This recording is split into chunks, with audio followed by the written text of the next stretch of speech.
Good afternoon, welcome. It's delightful to see so many of you here. We're thrilled to be sharing our Miracosta Hall, our Miracosta Orchestra, choirs, and our guests from Palomar College as well. So we're glad that you're sharing this wonderful afternoon with us.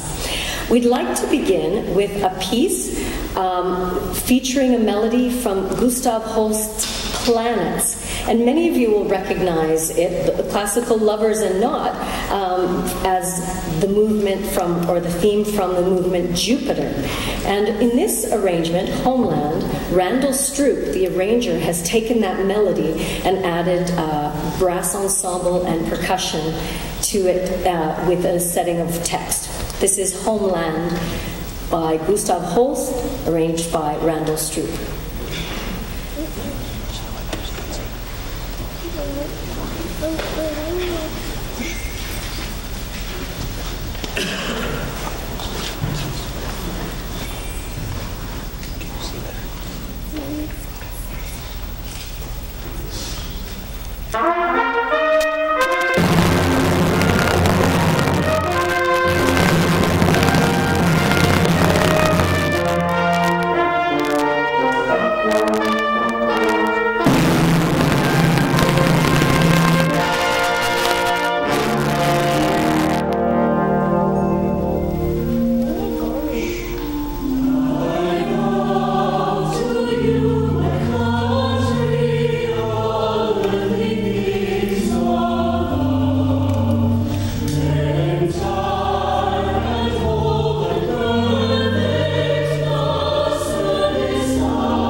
After that little brief introduction, we are now going to invite the whole orchestra to the stage for the first half, featuring Beethoven's great works.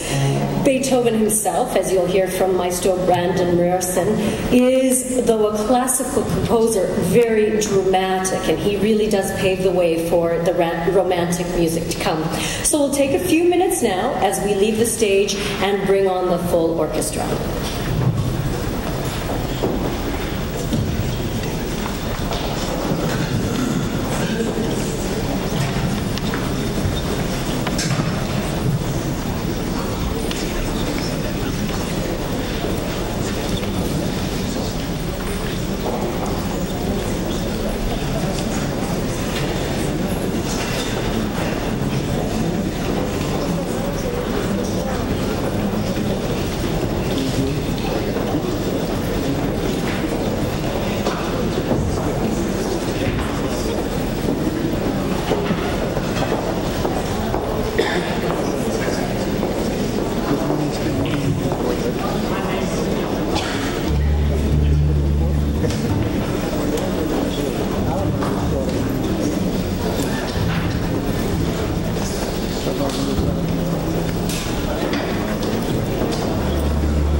Good evening, everyone. How are you? Or I should say afternoon, I guess it is. I'd like to welcome you to our first concert of the 2014-2015 season, what I like to call our Almost All Beethoven, as you just heard. We have tonight a wonderful program. I'm very excited for this program. I'm really excited for the collaboration between the Palomar College Choir as well as our choir here at Miracosta College and our symphony orchestra. And it's always exciting to get this many people together on stage. I think you'll really enjoy the energy and the intensity of a performance like this. We're going to start off our program tonight with an opera overture. The opera overture itself really started off in its beginnings as kind of what we would call a toccata or a fanfare. In the early days of opera, very wealthy patrons would pay a good sum of money to a composer to write an opera. And they used this opera for their own entertainment. And when the royal family that purchased the opera would enter, they never came in with the rest of the audience. They always had to make a grand entrance. This overture started off as a fanfare, and they would all process in, looking very regal, and sit down, and then the opera would begin. As it evolved through later stages and into the classical era where we find this particular opera today, it had become a little bit of a preview, almost like you would think of a movie trailer in our modern times, giving the great songs of the piece, giving an introduction to the sounds of the opera that they were going to be hearing. This particular piece, the opera to Fidelio, Beethoven's only opera. And I think he wrote only one single opera for a very important reason. One, he wasn't it didn't come very naturally to him. I don't want to say he wasn't good at it, because it's one of the greatest operas in the world. But it really didn't come naturally to him. He was under the shadow of Mozart, who was one of the most talented and gifted opera composers ever to live, I would argue. And so he went through a number of revisions, always thinking this opera wasn't good enough. And because of those revisions, we actually have 4 different overtures that evolved for this particular piece. We started off with the Lenore Overture number 2, which was the first, oddly. Number 3, which was the second, and then number 1, which was the third. And finally, for the kind of penultimate performance of this piece, he decided to scrap all 3 of the Lenores and make a shorter, more light overture that he called Fidelio. And that's the piece you're going to be hearing today. Are any of you familiar with the story of Fidelio? A few of you. So a character by the name of Florestan, who was kind of the hero of the story, was getting ready to out one of the wealthy aristocrats for corruption and iniquity. And so this aristocrat got word of it and threw him in jail. Now, it's very kind of House of Card-esque type of scenario. Lots of politics and intrigue. If you guys are into watching the House of Cards, I can't seem to get enough of it. It's just amazing. But it was really kind of a lot of politics and intrigue, and his wonderfully dutiful wife, Lenore, disguises herself as a young boy and goes to the aristocrat and asks if she could work in the jail to help him to escape. And of course, helps him to escape. And the name that she takes as a young boy is Fidelio. And so this is our first piece of the program, the opera overture Fidelio by Ludwig van Beethoven. I hope you enjoy it.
Thank you very much. Whew, that's a good one. Our second piece tonight that we're going to be performing is called the Wellington's Victory and Siege Symphony. It's a symphonic work in 2 movements. It's a shorter work, and it's a lesser-known piece. It talks about, as you can hear, our ramparts getting organized back there. It talks about the Battle of Victoria in Spain between the English and the French. And it's a wonderful little depiction. It's really a rare example in Beethoven of a really programmatic piece of music. On one side of the stage, if you will, quote unquote, we have the English army. On the other side of the stage, we have the French army. You'll see our French and English flags emerge in just a second to show you where we are. And this wonderful little battle scene, described so beautifully sonically by Beethoven, is, of course, Wellington's victory, the victory of the English over the French, where the nephew of Napoleon Bonaparte is defeated and ultimately the British reign triumphant. You'll hear cannon fire and muskets being fired and all kinds of wild melee in this opening scene. And then, of course, the Victory Symphony, when the British stand triumphant and all of the kind of pomp and circumstance with the arrival of the army back triumphantly. This is what this piece was all about. It was initially a piece that a friend of Beethoven's, Maelzel, probably most famous for the medieval torture device he invented for musicians called the metronome. If you all know what that is. Yes, it's been causing pain and suffering for hundreds of years, thanks to this gentleman. They got together and they said, you know, it would be a great idea to write a piece for this new mechanical device that Maelzel called the panharmonium, which was a grouping of instruments together in this mechanical machine that would essentially replicate the sound of a military band. Well, Beethoven writes this massive thing, and Maelzel never got around to actually incorporating it into his panharmonium. It was too big. And so Beethoven added string parts and other things and published it in this context. And this is a wonderful, again, sonic depiction, a rare example in Beethoven of programmatic music. And you'll hear the generals marching on, the recounts of the battle itself with the cannons and all of these wild things. This is Wellington's Victory and Siege, a rarely performed piece. I really do hope you enjoy it.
Thank you.